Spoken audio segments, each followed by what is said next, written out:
welcome to QI, where tonight we are victims of fashion and prey to every passing fad. And sashaying up the catwalk this evening are the daringly see-through Clive Anderson,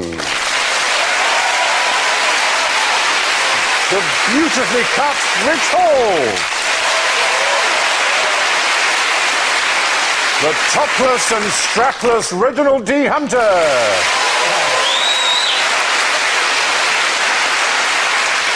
and an old pair of corduroys we found in the potting shed, Alan Davis.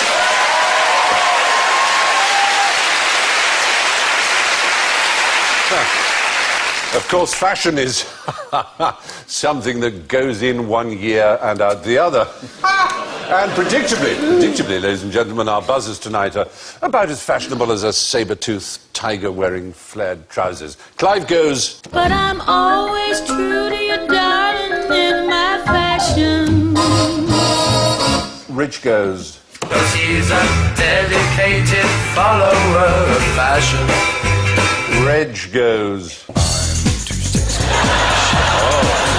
You know, shirts so sexy, yeah. I can't complain. And Alan goes... He looks a proper nana, he's got such a job to pull them up, but he calls them Daisy Roots. Oh, well, excellent. Your challenge tonight, gentlemen, is to start a trend. As it's Fashion Week on QI, after 6 years' struggle, this show has never managed to instigate any kind of a catchphrase. And we think it's time we change that. So, you have in front of you, I hope, a list of 19th century catchphrases, as it is QI. You can use one of those, if you like. They are genuine 19th century catchphrases. Has your mother sold her mangle? Say that again. Has your mother sold her mangle? Has your mother sold her mango? That was a genuine catchphrase. Who are you? Ah, that's your catchphrase. Yes, it is. This is one of the biggest catchphrases of the 19th century, was who are you? Yeah. I thought who are you would be a nice, easy catchphrase to get going. It's hard to... Who are you? It's got to get quite... Well, Has your mother sold her mangle? It was used in all circumstances, apparently. If someone walked into a pub, for example, if you caught someone picking a pocket, you go, who are you? But it's still a catchphrase. Catching on. At football grounds, if you support, as Alan and I do, a big club, and you're playing a slightly smaller club, you often say, it's not who are you, but it's who are you? Who are you? So Yes, you're so inferior. When Norwich, famously... Norwich would be exactly for the club example, you would say it. When Norwich went up to the Premiership, so we were sold out for every game, and the Barclay and the fans would point to the new fans who had suddenly arrived and said, where was you when we was crap? Which is a reasonable... Well, they can get the answer again now, can't they? I remember going to Norwich as an away fan, and then we sang a song about sheep shagging or something. And they responded with a kind of 9-verse spectacular about sheep shagging. We aim to please. Yes. Which really put us in our play. Yeah. The best one I ever heard was I was in Brighton in the days when there was a Brighton and Hove Albion, and Norwich were playing there, and I just happened to be there, so I thought I'd go and watch them. And the Brighton fans had a brilliant chant, which was, you're better than us. You're better than us. We're crap. And the Norwich fans were going, how do we respond to that? No, thank you. No, we're not. Oh, no, that doesn't work. Thank you very much. No, please. Not much, surely. Now, let's turn to our American friends. The catchphrase is a big thing in America? Oh, of course. Yeah. My grandfather used to say, you're dumber than a bag of wet mice. Very good. Yeah, good. it's funny the first time I heard it, but, you know, Yeah, it doesn't... my whole life. Yeah. I didn't see anything on the list that was appropriate for me, but I have one, do what you do best, and that comes from, I was back home recently, and I was visiting my cousin, 40. He's got 4 or 5 kids that we know of from different people. And we were watching TV, and there was a woman from Washington, D.C. talking about women's rights, and it's like it's a woman's right to be able to have children without a man. In fact, they don't need men to be around. You can just sire a child and leave. And I looked at him and I said, get to D.C. and do what you do best. Excellent. So we got do what you do best, dumber than a bag of wet mice. Has your mother sold her mango? I'm losing enthusiasm. Has your mother sold a mango? And Who are you? who are you? All right. If you can work these intelligently, charmingly and brilliantly into the show, I will be awarding huge You're asking bonuses for it. at the end. So let's start at the very top. What was the most disastrous haircut ever? Yes. Some examples for you there. I've got two answers. I'm going to get the screen going up there. One is my last haircut. No, or Samson's haircut. Samson's haircut done... No, Samson's haircut's a very good answer, actually. That's me. Yes!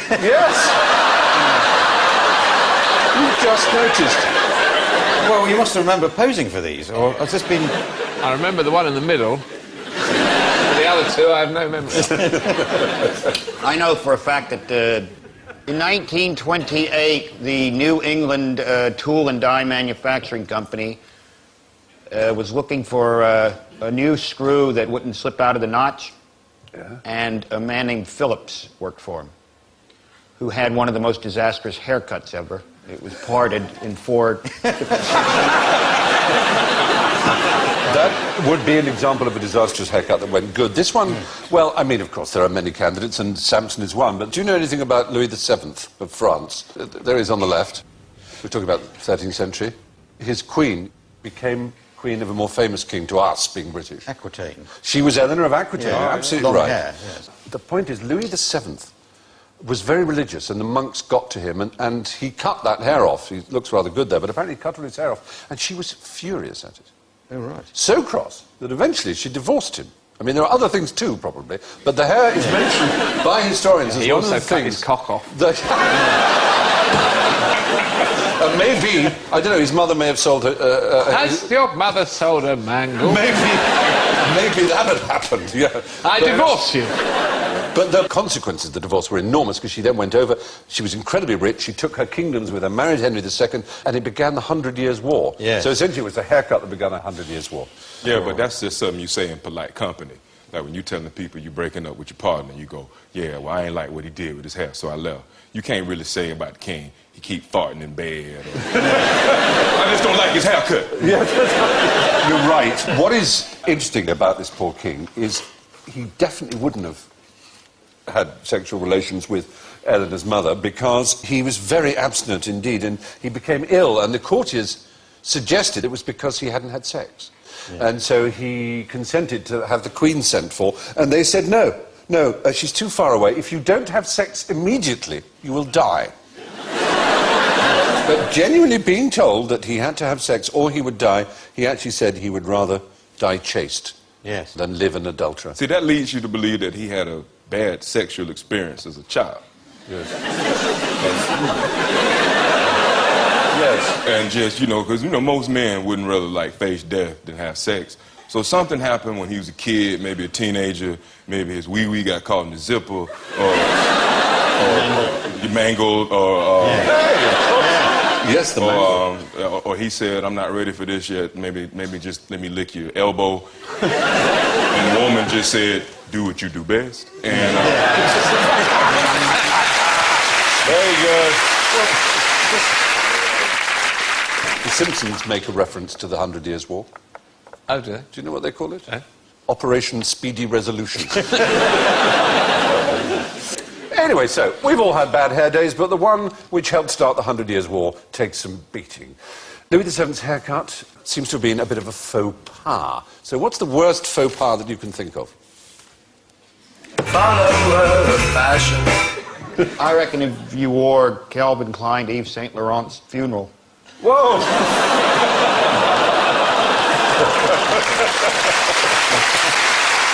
That would be a faux pas. It would. There's a famous one. It's the Queen and some other king or potentate in a carriage being driven along, and so the horses are in front of them, and there's this ghastly sound of this horse. And the Queen sort of says, "Oh, I'm terribly sorry about that." And whoever this king or potentate, they said, "Oh, never mind, Mum, I thought it was the horse." So that's a famous faux pas.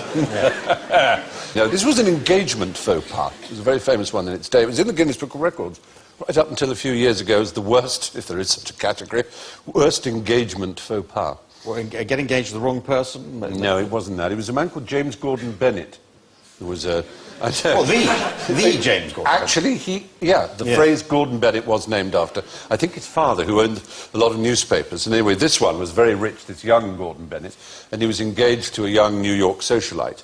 One night, he was very, very drunk, and he went to the house of his fiancée, where there was a full party of stiff New York socialites, and he went into the room with an enormous fireplace, and he went in the fireplace and peed in it, thinking it was a lavatory, and walked out again. And it ended his engagement. It was a huge scandal, and the brother of the girl fought a duel with him. She lost. And he had to spend the rest of his life in Europe, almost. Just because he peed in the fireplace? Because he peed in the fireplace. Seems rather... I mean, in Europe, it's positively encouraged. I would say. This man, Gordon Bennett, was extraordinary. He was one of the most profligate men of his age in terms of his money. He once tipped a railway porter £341,000. And he burnt a huge sheaf of money that he had because he... If he'd only gone on a super saver off peak, he could have got that. That would have been a fiver, wouldn't it? He probably lit it on fire and says, I could piss on that and put that out. Can you? Yeah, exactly. No, he would burn money because it was uncomfortable in his pocket, he'd said. I mean, he was obviously a complete twat, yeah. But there were other faux pas. Who said this? We also do cut-glass sherry decanters, complete with 6 glasses on a silver-plated tray that your butler can serve you drinks on, all for £4.95. People say, how can you sell this for such a low price? I say, because... It's crap.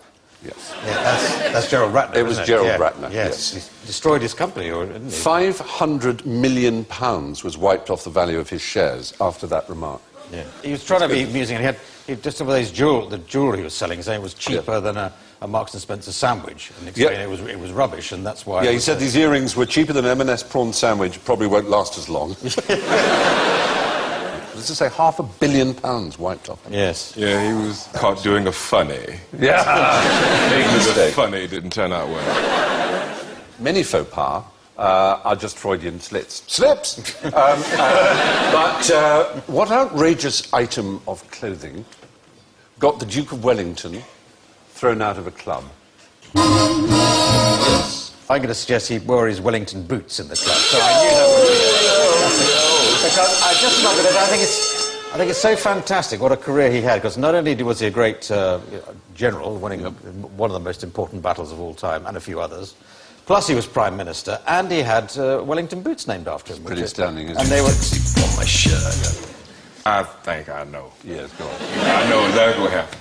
Now, he showed up at this situation, and it was supposed to be all formal and nice, but he was a bit of a cook. And he came in and he said, look at this wonderful dish I made with beef. And it was inappropriate to be trying to introduce your cooking at a social occasion like that.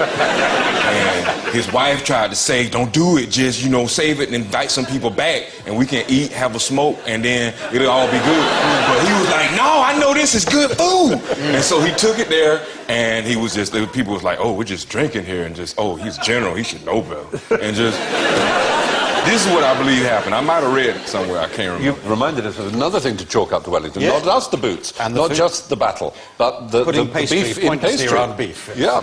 Actually, this happens to be just about my favourite club. If you were to ask me if I could get in a time machine and go anywhere, this is one of the places I would go. It was called Almack's. It was the club that determined whether or not you were in society. And it was run by these fierce women, the lady patronesses. And it didn't matter who you were. If you didn't get a voucher from them, you couldn't enter Almack's. So we're looking for an item of clothing that Wellington turned up in. Yeah, because what must a properly attired gentleman in the evening, what should he wear? A hat. He would have that, but what would he have down here? Hot pants. Close in as much as... Breeches. Knee breeches. Yeah. Knee breeches. And Wellington wore... Long trousers. Trousers! Trousers. He A wore rah-rah skirt. trousers. Yeah. He wore trousers. And so he was... he said, I won the Peninsular War, for goodness sake, I can wear any trousers I like. You'd think. Exactly. Or did they make him roll them up? That's my catchphrase. I can come in any trousers I like. Sorry. That's...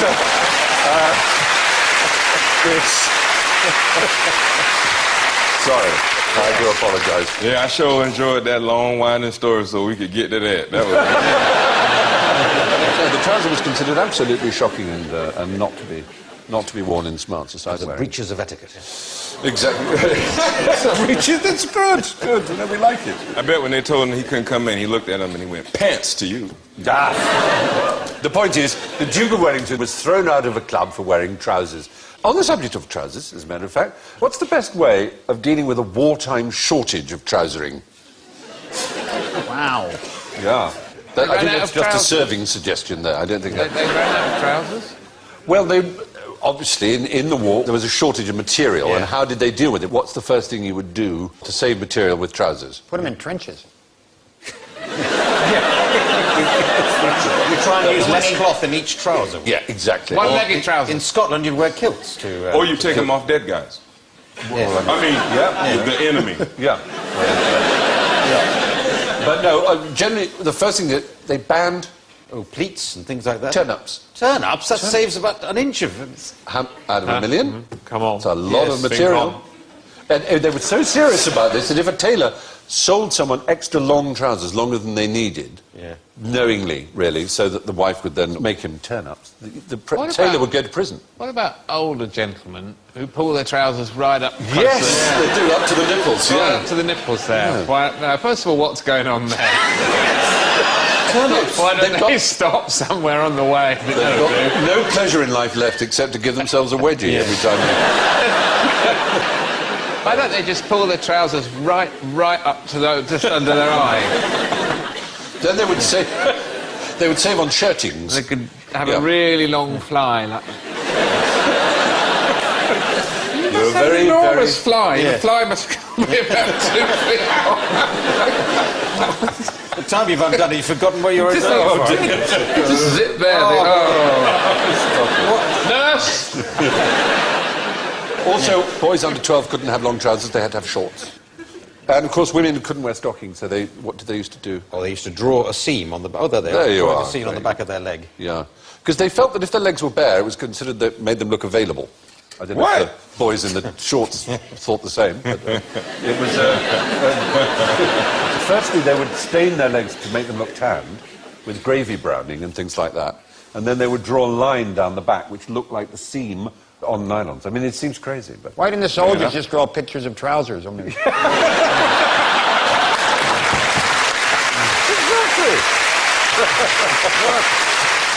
I'm in pinstripes. Yes, pinstripes, all kinds of things like that. Well, anyway, during World War II, it became acceptable for women to wear trousers, but men weren't allowed turn-ups and boys were made to wear shorts. Now, as a fashion accessory, what would you rather have on your head? Would it be a cauliflower, a rhinoceros, or a pigeon's wing? Clive? Now, I have some friends in Scotland, and this was their expression for older women with sort of white hair, that sort of curl, you know, very tight perm. yes, yeah. They used to call them cauliflowers because they thought their hair looked like a cauliflower. So, working from that, I'm saying that's a hairstyle, a cauliflower style. Yeah.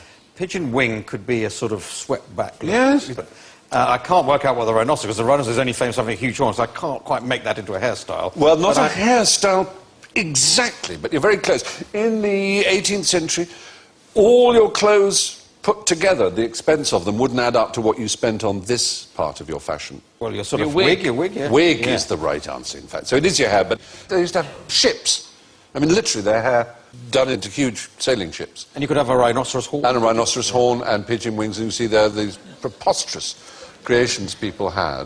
Where do you think the idea came from? Because they got nasty hair lice and things like that, so they tended, unless you happen to lose your hair naturally and effectively, you used to chop your hair off anyway, and then replace it with fake hair, false hair, a wig. There's Am an I not right element on to that. Generally speaking, it became enormously fashionable in the reign of Louis XIII. And what was it you were saying about trouser turn-ups? Oh, it was set by the Prince of Wales, so this king must have decided to wear a wig, so everybody else. Why did he wear a wig? Because he was bald. Exactly. He went bald quite early on and was annoyed by it, so he wore this expensive wig, and the rest of the courtiers, to flatter him and imitate him, they wore wigs too. And from then on, for the next 200 years Yeah. almost, wigs became more and more famous. It was really the French Revolution that ended wig wearing. Well, once you had your hair chopped off, there was no real need for a wig. Was there? Basically. It was Yeah. a wasted accessory. It's a pretty drastic Well, it still haircut. hasn't gone away quite in the law courts. Everywhere apart from criminal courts, they're going to get rid of wigs for judges and barristers. But in the criminal courts, They're deciding to stick with wigs on the basis that the judges are more anonymous if they wear a wig, which... So why not just have the judges wear a mask? In fact, that'd be kind of cool, really. Wouldn't it? I think they wouldn't want to look stupid, is the answer. They wouldn't want to look silly. Why can't they be concealed bashfully behind a fan? I sentence you to 25 years in prison. When you come out, you'll never find me. Because everyone assumes that in court people wear long wigs, but they don't. They always wear little wigs, as do the barristers and QCs. But when they're sort of formal, becoming a QC, all those formal processions, you wear this sort of long And they wig, have to but wear they never wear them in court. 2 pairs of tights. Don't have to, but it's an know. option, you know. Apparently that is the tradition, because Queen Victoria was offended by seeing the hairs poke out. So they were told to put 2 on, so there were no hairs. That's right. And they're black because the court went into mourning when Queen Anne died, and they never quite got round to changing it. So that's why barristers' robes and judges... What kind of a country do we live in? Yeah. A wig wearing, faux pas worrying about tea drinking. Fire. You said it. You said it. I was at a party here, and this guy was telling me the story about when he wore corduroy. And he says, "You're American. Do you know what corduroy is?" And I said, "No." And then he went in and trying to explain it. And eventually 4 or 5 people were around me, drunk, trying to explain to me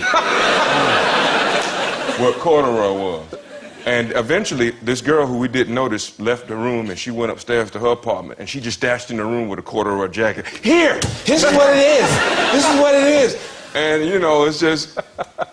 I went along with it because... That's very sporty. There's nothing like the warm look on white people's face when they feel like they're teaching you something. Oh, dear me. You had to be a king once upon a time to wear corduroy. It was restricted to kings. Cord of the king? Yes. Cord du roi. Sumptuary, rules of. Yeah. Then there's but now we have needle cord and jumbo cord. We have a needle cord. We have all kinds. Yeah. How pleased he looks. Well, it's my normal look. It's my QI look. The cauliflower, the rhinoceros, and the pigeon's wing were all 18th century wigs. All very good form, no doubt, but here is the most interesting form I have played with. I just wanted to show you this. This item here is a very extraordinary item. It's the only monostatic item in the world. It's self-writing. Whichever way you put it, it will always write itself like this. And What about Weebles? yeah, it's like a Weeble. And there's a glass one here. Here's one made of transparent material to show that it's not weighted in any way. It's much more extraordinary than it looks, as it were. When you get the hang of it, it always ends up like this. Be careful with it, because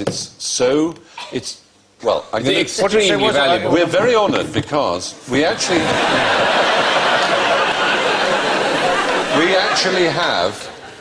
have you dropped it? You haven't. You put it under your hat. Lift your hat. Oh, you're kind of... Yeah. Thought it was that kingdom there. No, listen, we are actually very... You're way ahead of me. Right.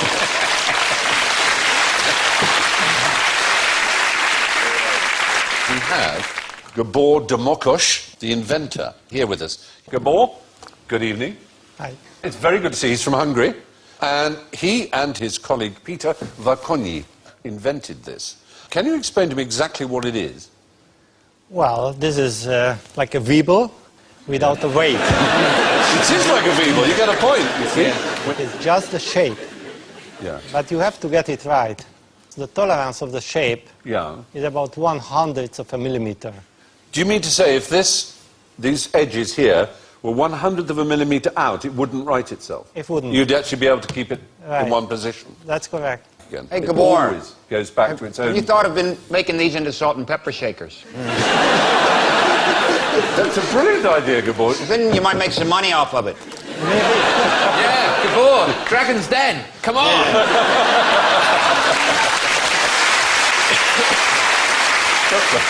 Of course, during your career, you're actually scientists, mathematicians, yeah? Engineers, yeah. Engineers. Yeah, And sort of. how did you come to build it? What gave you the idea that this could be Well, done? we got the question first. First, we got the question for the mathematician. Yeah. Then we thought about it, and then we thought we should build it. Yeah. But after we built it, we realized it's already there. In what way is it already there? Well, some turtles seem to have similar shapes. So you're saying evolution got there first? Evolution got a couple of million years earlier there, yeah. So do you feel like you've wasted your life?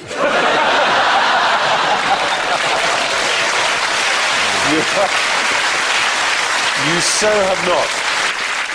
Well, Gabor, thank you very much for coming all the way to Hungary to explain this. Thank you very much indeed. Personally,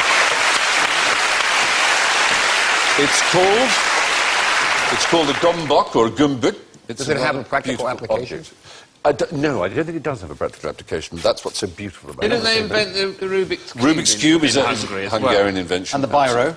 The biro. Ladislav Biro invented Absolutely. the biro, didn't he? My grandfather was a Hungarian Jew. He said, Hungarian is the only man who can follow you into a revolving door and come out first. So there, it's the gombok. It's the world's first monostatic shape. It isn't weighted in any way, but whichever way you place it, it will always turn itself up the right way. Now, I'm not a great follower of fashion myself, as you can probably tell. I'm happy. No, BFF. Something of an old fossil, as it happens. But what would you say if I told you that this was the first fossil ever identified?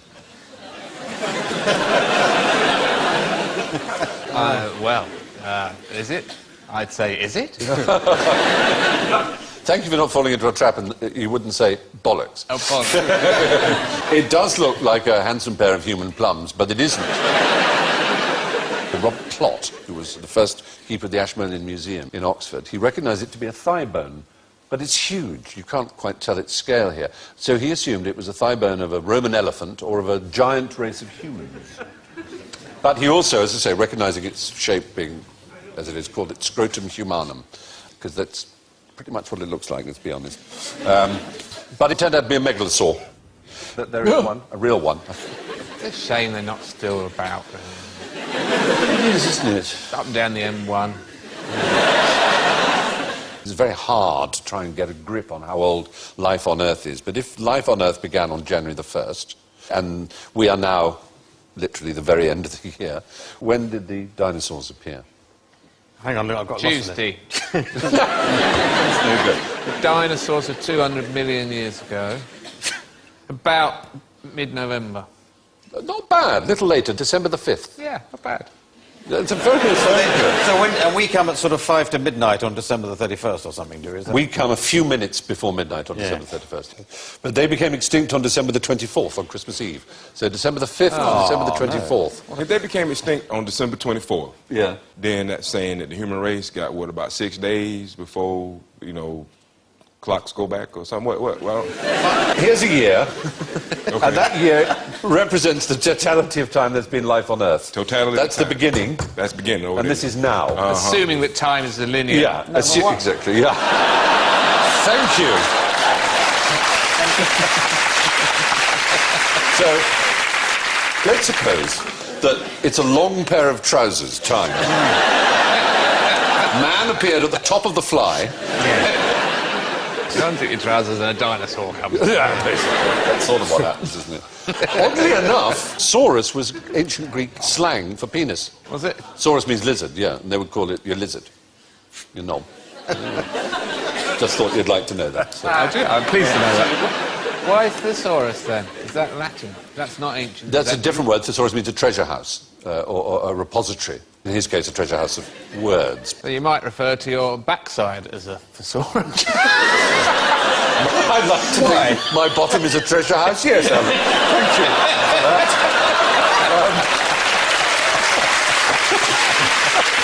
My bottom is a treasure house is a really good catchphrase. That would be my billing matter on my post. Stephen, my bottom is a treasure house prize. Yeah, I go with that. All right. So, the Megalosaurus. It's deader than the dodo, but name a living fossil. Name a living fossil. Yes. The ginkgo tree is a living fossil. The ginkgo is a type of tree which is there's only one type of ginkgo. It belongs to its own family of trees, And they used to rule the earth like the dinosaurs. They used to be about 100 million, maybe 200 million years ago. Ginkgos lived everywhere. Now they're down to these... So you're saying that there was a time that these trees just walked around the countryside pillaging and just killing? I think so. I don't think they walked around much. They just stayed where they were, but there were lots of them. As in ginkgo biloba? Yes, and that's it. That's and I don't think you even find it in the wild anymore. It's planted a lot. It's quite an attractive tree, but it's a very ancient type of used tree. enormously and extensively by herbalists, isn't it? Supposedly as a memory enhancer, ginkgo biloba. I've forgotten that, but Hey! how can anything be a living fossil? Well- because a fossil has to be dead, doesn't it? It's a phrase termed by Darwin, reference to the duck-billed platypus, and it's applied to crocodiles and coelacanths and things like that. But there are very few species that are identical to their fossilized predecessors, literally identical, that have not. And So you're not going with me. I'm going with Lomatia tasmanica. Tasmanian devil. The king's holly. It is from Tasmania, and it's a plant. It's a very extraordinary plant. We've got a picture of it. looks a bit like a croc. Oh no, there is. It doesn't look extraordinary, but that plant there Yes. is 43,600 years old. And it is genetically identical to a fossil that is near it, a genuine fossil, which is a Pleistocene, which is millions and millions of years old. And it is exactly the same. So it's just stuck. They just decided on a design that worked for it. It has it's a good three, look. exactly right. It has It's a 3 bit X spiky. chromosomes. It's sterile, and it just basically doesn't do what other life forms do, which is, try and vary itself and change. It just stays like that. But all the other plants around, we go, look at us, we've got oranges now. But they might Nothing. They might provide the answer to eternal life. You might think, well, because they virtually have it because they've got no need to age. Is that a good idea, though, eternal life? Depends when it starts, isn't it? Because if Yeah. you get to the point where your trousers are just under your nipple, and then you live forever from there. Yeah. The point is, this is simultaneously a fossil and a living thing, which is pretty astounding. Now, how did the canals on Mars get there?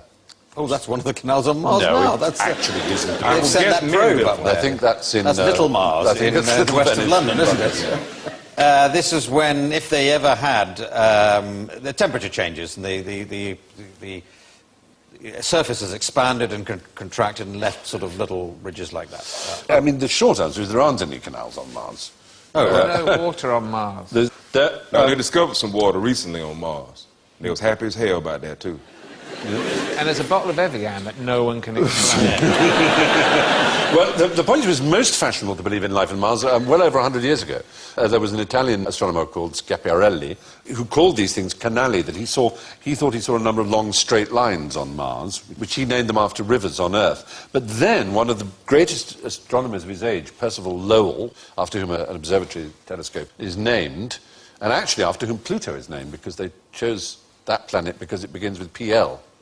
But he drew amazing maps of Mars, looking through his powerful telescope, showing all these straight lines and connecting these things. We're just saying they're not there. They're not there. So was And this yet he original wasn't- Italian, was he looking through a fishnet stockings or something at the time? And, Well, you've almost got it, because he was a great astronomer. He was not an idiot. He had a dirty lens. He kind of had that, actually but said in to his the- head. Ah. He had a condition which is named after him. It's called Lowell syndrome, in which the various blood vessels and things and the nodes where the blood vessels meet seem to become straight lines. It's a thing that comes and goes, but it's particularly on the small surface of Mars. On the big surface of the Moon, you'd see that it didn't make sense. And he drew all this, and it's all absolute nonsense.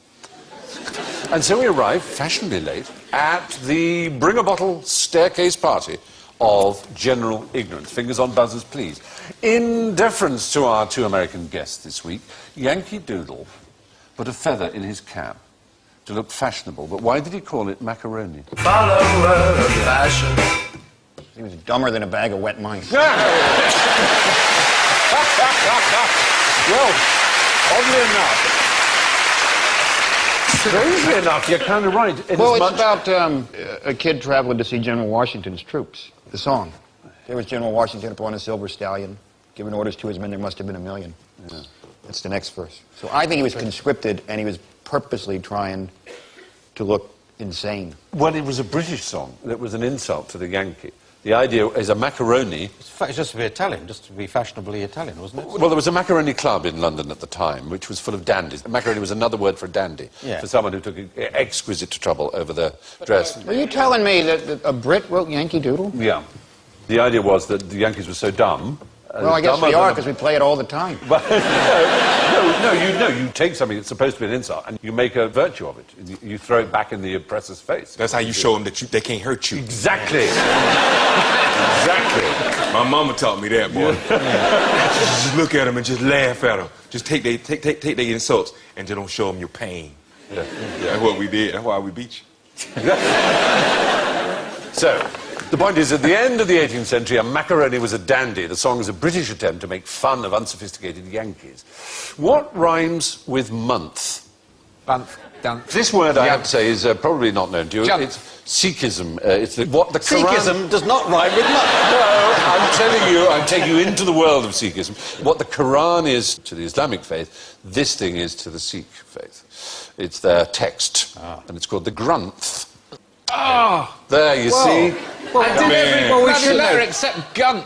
Yeah. Well, we should know that. I mean, that's not that obscure. No, it isn't. There are That's plenty what I of mean. Sikhs. It's a perfectly reasonable word. Yeah. Yeah. So loads of Sikhs watching this programme Did I miss assuming something they'd be else? screaming. Gunt! For Gunt, goodness you sake, idiot! it's Gunt! No, Gunt! it's Granth. Garanth. Not Garanth, just Grunth. There are a lot that supposedly don't have rhymes, and month was one such, and we thought we'd tell you there is Grunth. There you are. So the holy text of Sikhism is the Guru Granth Sahib. Which city has the most Michelin stars? Paris. Oh. Wait, that don't count. Because I said Paris before I pushed the button. So I get a free guess. Hey, I'm black. Don't you try that. I know for a fact it ain't London. It's not, Not in France. It's not in France. New York, then. Never. Oh, New York, I'm afraid, has been Wait a minute, gone. Canada. London, oh, that's... Who said London? Alan said London. I didn't say London, you said Oh, no, I said London. Sorry. Oh, Rich said London. I didn't say anything. He didn't say a word. And frankly, you should be sad. Rich said London. You said London. Might have been me. No, I would never say London. Well, no, what I did say, I said definitely not London. That's what I said. No, I did. I actually said, I did. I will believe you. I will believe you. Okay, let me tell you why I said definitely not London. And I'm not just trying to offend London. I'm trying to offend the UK in general. But I feel like any country that can produce Marmite, they started later than everybody else in trying to make food taste good. This from a country that has spray-on cheese.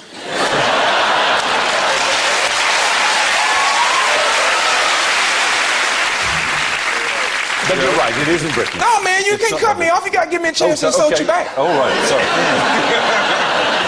Marmite tastes like there's a naked man with hairy legs in your kitchen. But it has, And every now and again, you take a plate with some toast and you walk under his butt and you go, okay, Fred. Do what you do best.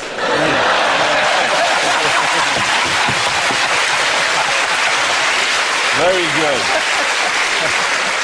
Now, the place that has the most Michelin stars... Germany, Holland, Belgium. Tokyo. Tokyo is the right answer. Oh, yeah, man, yeah. I should have thought that. I should have It thought went of that. straight to number one. It was only put in 2007, and it leapt to 2000 with 150 stars amongst its different restaurants, which is 2 more than London and Paris combined. And I could also point out, too, if you put spray-on cheese on top of Marmite, you still got something that tastes. That's all I want to say. In fact, you can take your favorite food, and if you put Marmite on it, it's. Why didn't you just keep away from Marmite? Yeah. Hey, look, man, when you was talking honest. earlier, I didn't say, hey, why don't you stay away from ginkgo trees? I ain't say nothing like that. I just let you talk about trees, man, with nobody else talking about trees but you. It seems to play on this programme, but... To be fair, who Clive... are you? To be...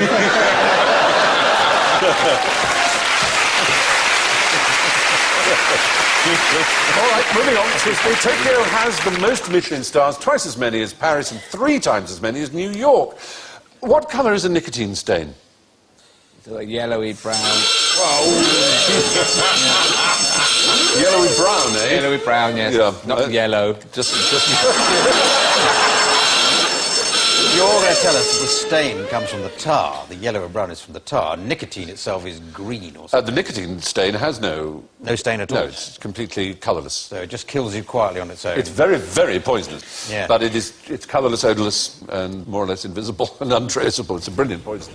Do you know why it's called nicotine? Nicotine, just one puff on your mind. I remember that at school. Yeah. He was the cigarette devil. He was like the Irish cigarette devil. Why is it called nicotine? Oh, it's a Frenchman called Nicot, was the sort of Walter Raleigh of France who introduced tobacco Nicot. to the French. Nicot spelled N-I-C-O-T. Wow, I sure didn't know that. Yeah, good. Well, now you do. I do. Which dictator definitely only had one ball? Well, it's not. Well, I'm not going to give my points away on that because I know that was it was made up about the one we mustn't say. Right. So we're looking for another dictator. Yes, with only one you're ball. quite right. It wasn't Adolf Hitler. Pol Pot. Wasn't Pol Stalin. Did I have got Stalin up? Oh, yes. Ceausescu. Chairman Mao. Chairman Mao is the right answer. He's only got one ball. Yep. But he used to have lots of He girls. was, didn't he? proud of it. Monarchism, it's called. One orchid. Yes, only one flower display and Exactly. also... Orchid is the same root as the same word as Greek for testicle. Whose testimony? Another word which His derives from the doctor, same source. his testimony, Yes, yes. yes. Dr. Li Jisui was his doctor. In his memoirs, he describes how Mao had an undescended testicle and was infertile. Had venereal disease in the late 50s, and then in the 60s he contracted herpes, 67. He never brushed his teeth. He rinsed his mouth with tea, so his teeth were green. He also slept on a wooden bed and used a bedpan. That's just convenient, though. That's just convenient. Yeah. Yes. Now, Hitler's reputation for being uniglobular is apparently has no justification at all. But Mao most certainly was. And that, ladies and gentlemen, brings us to the scores. And first, after a fashion, with a plus score, 4 points, Rich Hall.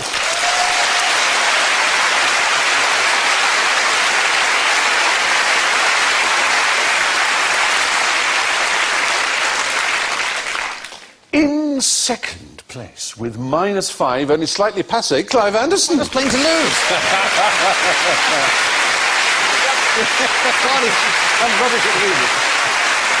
Oh, and doing what he did well with -6, Reg D. Hunter, ladies and gentlemen.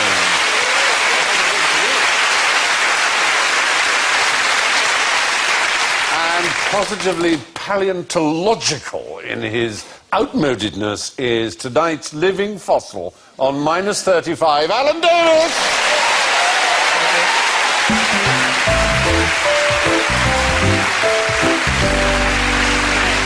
And so it's good night from Rich, Reg, Clive, Alan and me, and we leave you with this thought from Oscar Wilde. Fashion is a form of ugliness so intolerable that we have to alter it every 6 months.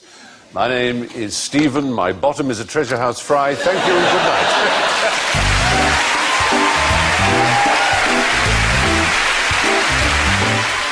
There's more comedy on BBC Three with Joe Rivers and Patrick Kilty live at the Apollo in 5 minutes. Next year on BBC Two, settle down for a Valentine's love-in with Honor Blackman and the Kings of Cool.